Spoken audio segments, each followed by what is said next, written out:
Well, first of all, I'd like to say thank you to everyone for coming out to this Friday's speaker series. It's probably one of the largest non-soccer groups I've ever spoken in front of, so bear with me. Quite a few of the people in this room know me pretty well, but I wanted to kind of introduce myself to everybody. I actually grew up in northern St. Louis County, up in Florissant, Missouri, attended McClure North Senior High School in Ferguson Florissant School District. I was a soccer player there. I played basketball there, and I ran track.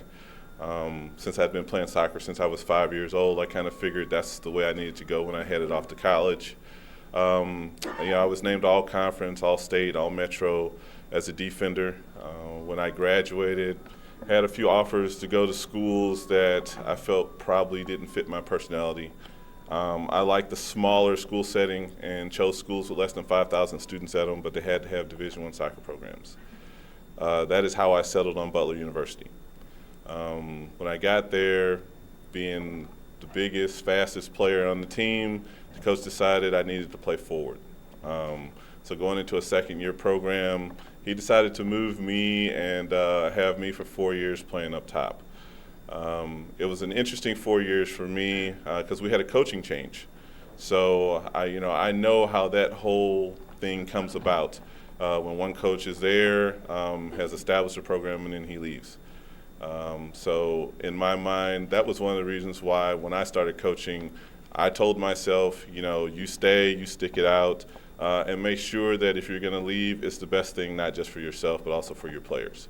The coach that came in that year, he was a big influence on me as to why I began coaching, because he showed me that you can be a coach and still be a person that your players can come to, talk to, respect.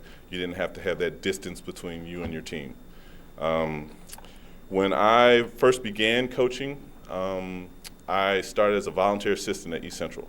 That meant unpaid assistant. That's just a nice way of saying that. I did that for about 3 years. The head coach then was offered an opportunity to be a full-time employee there, and at East Central you had to give up coaching in order to be a full-time employee. So he stepped down and I took over the team in August of 2000. The first year was a little rocky.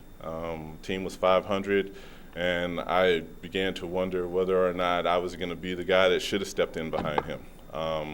But over the years, particularly in 2003, we were able to establish ourselves as one of the teams to beat throughout the United States. And for that reason, that was the first time I was named National Coach of the Year.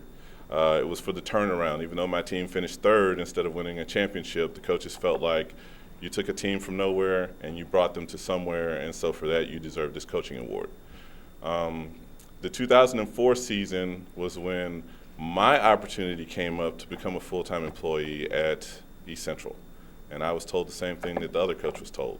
The only difference was I refused to leave my guys, and I decided that it would be better for me, especially since it was about 13 days before my team was supposed to come in, to stick out the season and possibly look elsewhere.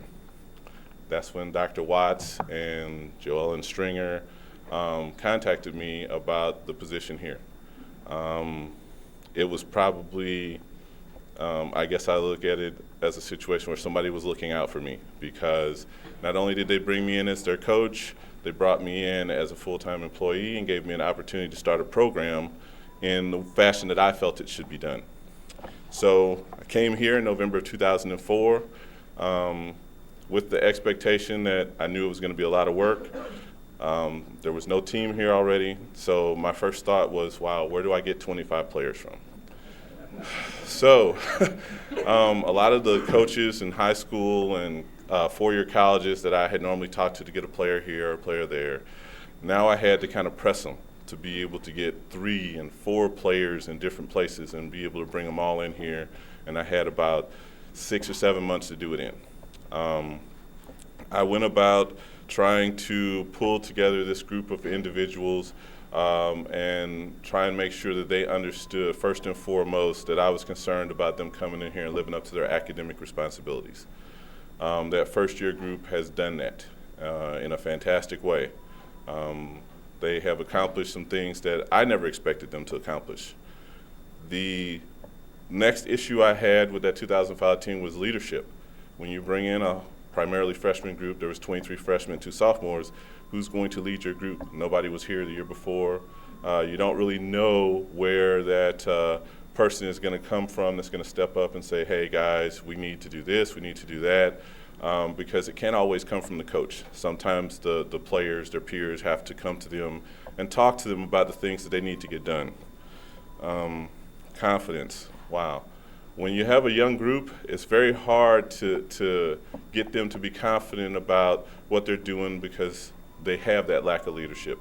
You can praise them, you can try to point them in the right direction all you'd like, but ultimately it comes down to them having that confidence in themselves when they step on the field to be able to get a job done.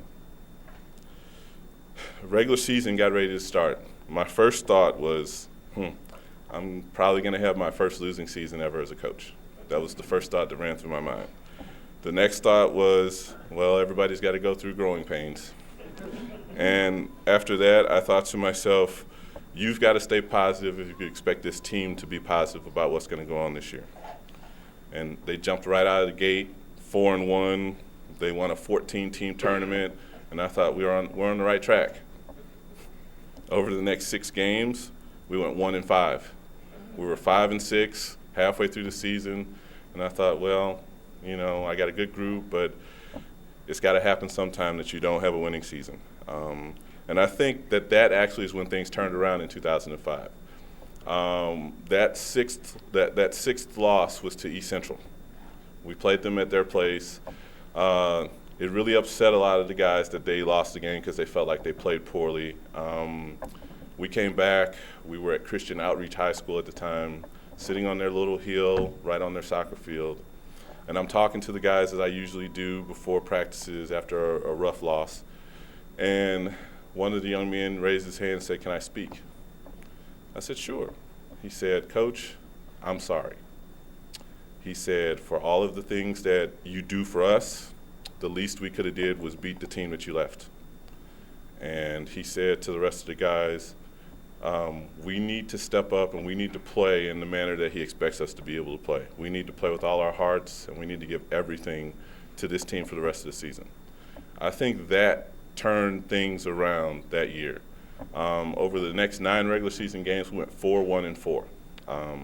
Sounds like a lot of ties, but when you go down and you play the number 5, the number 10 team in the nation in the defending Division III national champion, and you don't lose a game, while other teams went down there and lost all 3, a friend of mine told me, take them ties and run out of Texas. So that's what we did. I think it was kind of a springboard for us to go into the postseason. They now felt like they could play with any team in the country. So when we stepped on the field in the postseason, we played Merrimack in the semifinals, 0-0. We went to penalty kicks, and they didn't seem to be, overwhelmed. They seemed to be very focused on what they needed to do. Stepped up to the penalty spot. We ended up winning 4-3 in penalty kicks against a team that was supposed to win our region. So we move over to East Central, regional finals. It's only the second time in 35 years 2 non-St. Louis schools have played in the regional final. And fortunately for me, I've gotten to coach in both of those games. They went in there and went down 1-0.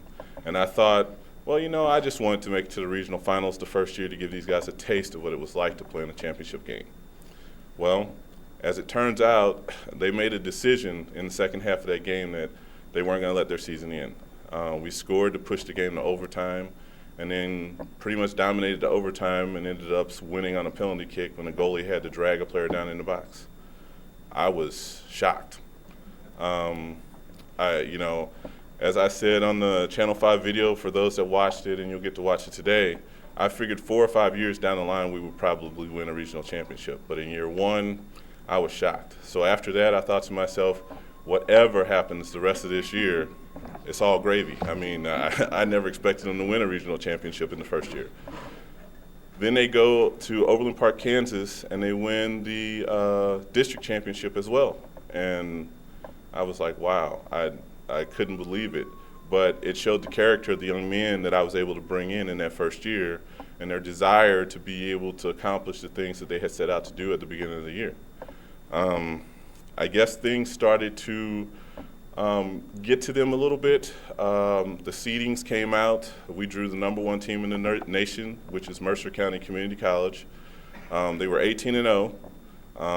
Looking at their scores, I know the guys were thinking to themselves, how in the world are we going to beat this team? They had given up 8 goals all year long. They had beaten teams by as many as 9 or 10 goals in games. And they just kept saying, Coach, we got to play #1 team. What are we going to do? What are we going to do? And I started to think to myself, man, what can you do to get these guys to come back down to earth and realize that they're going to be able to compete against this team? And, you know, the practices, I tried to make sure they were the same rigor that they had been all year. I tried to make sure that they understood that that other team still had to step on the field just like they did. But I think they just became a little overwhelmed with all of the publicity that they got. And I'd like to show you the video of that Channel 5 news spot and kind of some of the attention that they were getting in that 2005 year. In 9 days, the soccer team at Jefferson Junior College will play in the national tournament. And as Frank Cusimano reports, the team is a true long shot that has come in. Hillsboro, Missouri is a quiet town of 1,600. It's the county seat of Jefferson County. But it's grown so much recently that it's almost a suburb of St. Louis. And part of the reason for the growth is Jefferson Junior College, a dynasty in volleyball, a baseball program with great tradition, and now a soccer team making it to the Elite 8 in the National Junior College Tournament. Everyone is shocked. Shocked because this is the first year the school has had a soccer team. So I figured 4 or 5 years down the line we might reach this. Surprised because they have no home field to play on yet. It's unfortunate that we didn't really get to have our soccer field here to play on, but... Stunned because 23 of the 25 players are freshmen. It is very hard to find somebody who's going to lead your team as a freshman. But the real leader of this team, which has lost just once in their last 13 games, is Coach Steve Peck, a former All-Stater from McClure North. He has experience doing this. Peck turned East Central Junior College into a national power.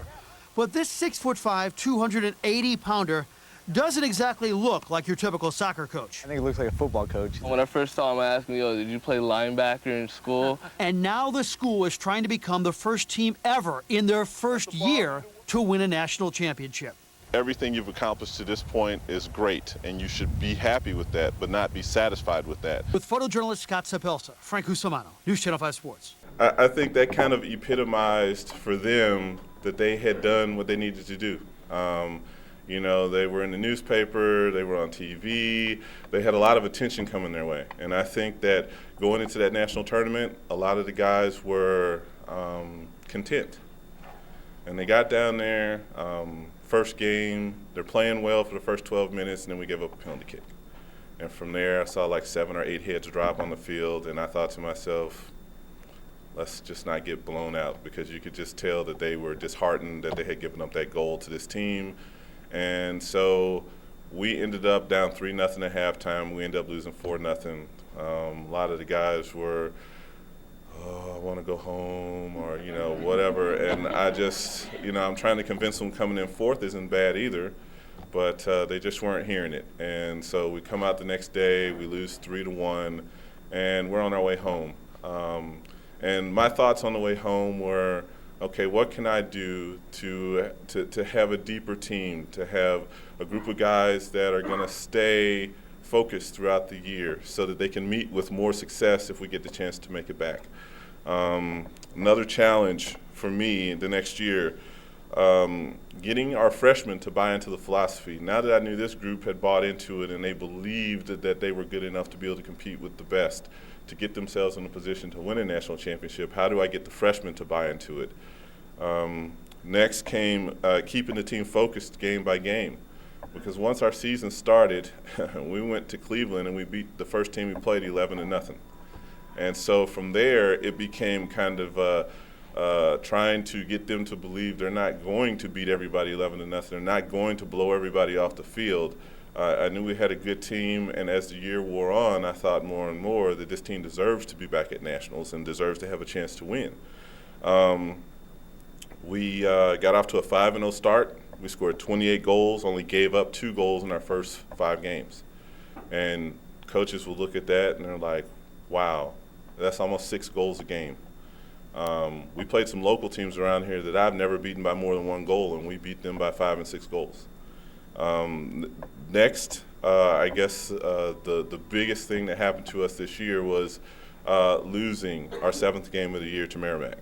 That's a big rivalry for everybody who plays around here in whatever sport they play in.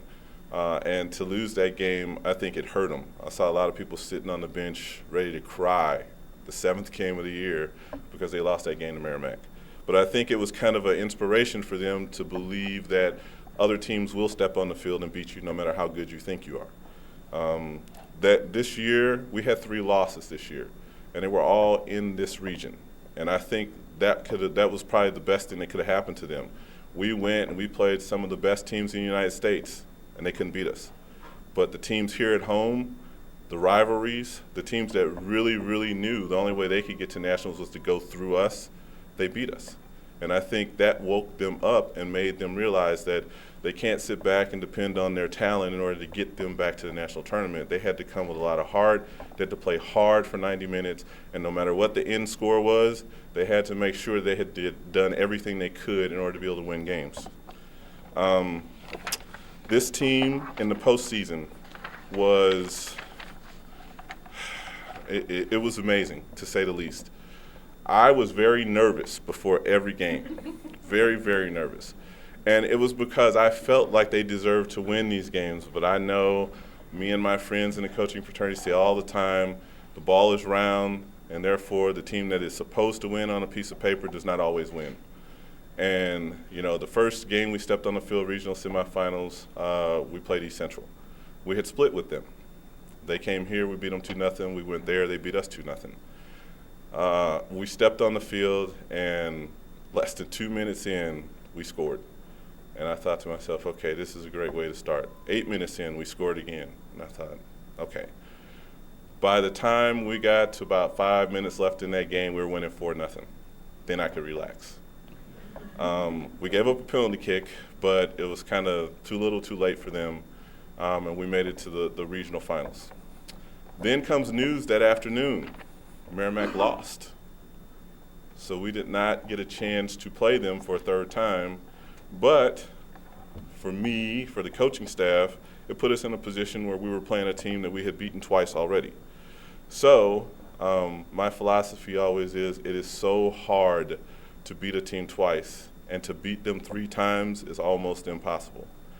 That game got started, and that other team came out with a lot of fire and a lot of passion because we didn't believe they would be there. I don't know if they believed they would be there. They just scored first and held the other team off.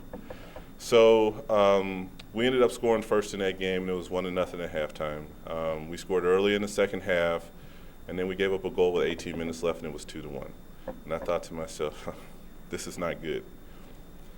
With about 12 minutes left to go in that game, we scored 4 more goals between that and the end of the game and ended up winning 6-1. I was the most shocked person that you could possibly believe. It was almost like somebody just turned on a switch and they just went about doing their business and won another regional championship. That was my 6th in a row personally and the 2nd for the school. I thought to myself, okay, let me do some scouting, find out what's going on over in Kansas and what the teams are about up in Region 9, which is Nebraska and Wyoming. Got some information, passed it on to these young men. They promptly went out and won the district semifinals 6-0. The next day, we had to turn around and play again, and back-to-back days they're brutal. They turn around, they play a team that is very hungry, that has been sitting for 3 days waiting to play us. The coach did not allow them to watch us play in the semifinals because he didn't want his kids to be disheartened. They lost to the team that we beat in the semifinals 6-0, 1-0. And so he didn't want them to see anything that was going to happen on that field, so he sent them back to the hotel. he probably was pretty smart to do that because he could keep them very focused. We scored on them, and it looked like things were going to go really well. It's 1-0 at halftime, and we gave up a goal. And it was 1-1 like 50-something seconds into the second half. We responded about 3 minutes later, and that is when I thought to myself, okay, we're going to take this game by storm, and we're going to run over them like we did with the rest of them. And that team wouldn't quit. It was 2-2 until about 18 minutes left in the game. We got a goal off of a corner kick, and then we turned around and we scored again with about 5 minutes left and won 4-2.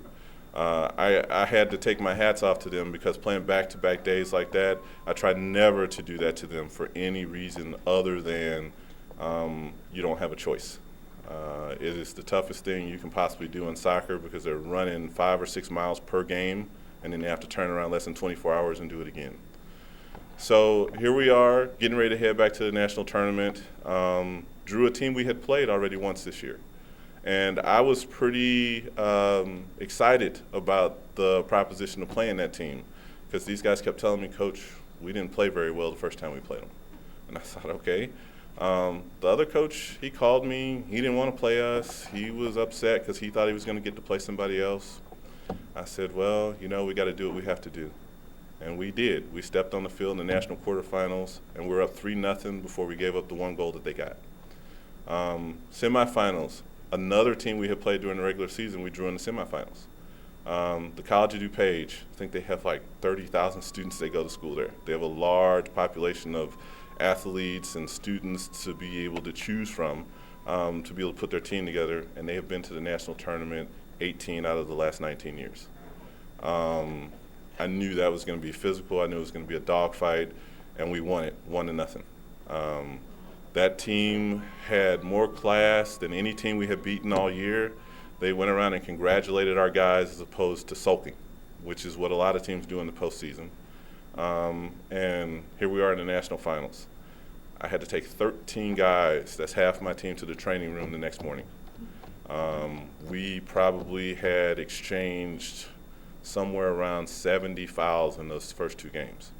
And getting kicked and pushed and all that for an hour and a half, or I should say 3 hours, is a lot. We spent 3 hours in the training room that next morning. Everybody getting treatment, everybody trying to make sure they could get themselves in a position where they could compete on Sunday. We stepped on the field against Mercer, and I think right away everybody was trying to test everybody else, trying to feel each other out. And it was 0-0 at halftime. The second half was about to start, and their coach came to me and he asked me, he goes, Steve, he goes, it's been a hard-fought game so far. If we go through these overtimes, how about we don't do penalty kicks and we just name co-national champions? Well, I know the rules. Somebody's got to win. So I just told him yes, went back and talked to my team. He tried to convince the officials. They came and told me, they said no, which I knew they were going to do because the rules say somebody has to win. And, you know, we went about playing the second half. Unfortunately, 56 minutes into the game, we scored on ourselves. And I thought to myself, what a way to lose a national championship. And I was praying that the young man that did it would not have to leave Jefferson thinking he cost the team a national championship. He was able to stay composed and continue playing, and within 4 minutes, we tied the game up. We go to overtime, and I told the guys about the whole situation where the coach didn't want to go to penalty kicks, and they said to me, "Don't worry, we're not going to make it that far." Okay. So it was about 8 minutes and 25 seconds in. Goalkeeper punts the ball.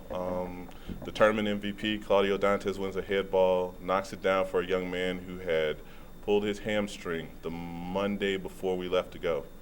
Had been doing what I asked him to do, rehabbing every day in their training room. And I promised him he would get to play in the national championship game. Whew, man. I'm glad I kept that promise, or was able to keep that promise, because he put himself in the right position, ball lands right in front of him, ball goes past the goalkeeper.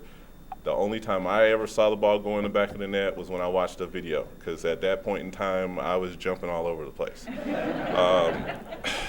The team had been telling me all year, don't worry, we got this.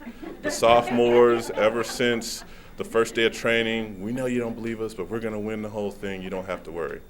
Well, every coach wants to believe they put together a team to win a national championship, but I think that this group of guys had a belief above and beyond just talking about it, and they went out and did it. We finished 21-3-2. It was my first 20-win season as a coach. They won me my 100th victory this year. My record now stands at 108, 47, and 13. And I think these guys are a big reason why this program will continue to always be nationally ranked. And I think they're a big reason why so many students want to come to Jefferson College right now, locally as well as from all different parts of the country. We had 2 young men honored by the National Soccer Coaches Association as All-Americans this year. Only one other school had that honor in Division I Junior College, and they happened to be last year's national champions. And I was honored again for the second time as National Coach of the Year. It was a very busy week for us, and you know, I'm still waiting for things to slow down a little bit. I don't think they ever will, but I think these guys have taken everything in stride this year, the way I had hoped they would be able to do it the year before. And I feel like they are true champions. I felt like they deserved this the whole year. They worked hard. They did everything I asked of them, everything the assistant coaches asked of them, and then more. Right now, we have some young men that are not here with us today because they're on a recruiting trip. We have had young men take recruiting trips this year to Fairleigh Dickinson University. We've had some go to Florida Atlantic University, San Diego State University. They're at Oakland University in Rochester, Michigan right now. We've had schools, UNLV has called here, Mercer from Georgia has called here looking for the players. And I believe right now, every one of the players that wants to move on and play at a 4-year school is going to have the opportunity to do that. That is one of the big things with me. I have placed 100% of the players that have played for me at a 4-year school, whether they wanted to keep playing or not. And I brought in a 93% graduation rate, and I believe as of right now, 12 of these 14 sophomores will graduate. For me, like Dr. Watts said, that is probably the biggest accomplishment. The thing that I will take most away from all of this is being able to help these young men move on to a 4-year college or university. I'd like to share with you that video that started to play, and it is the goals that we scored in the postseason, all the way through to the national championship.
that, unless there's any questions for me, I'd just like to say thank you to everyone that came out this afternoon to listen to my presentation and to be able to come out and find out a little bit more about the soccer program here at Jefferson College and to meet these young men that brought back this national championship.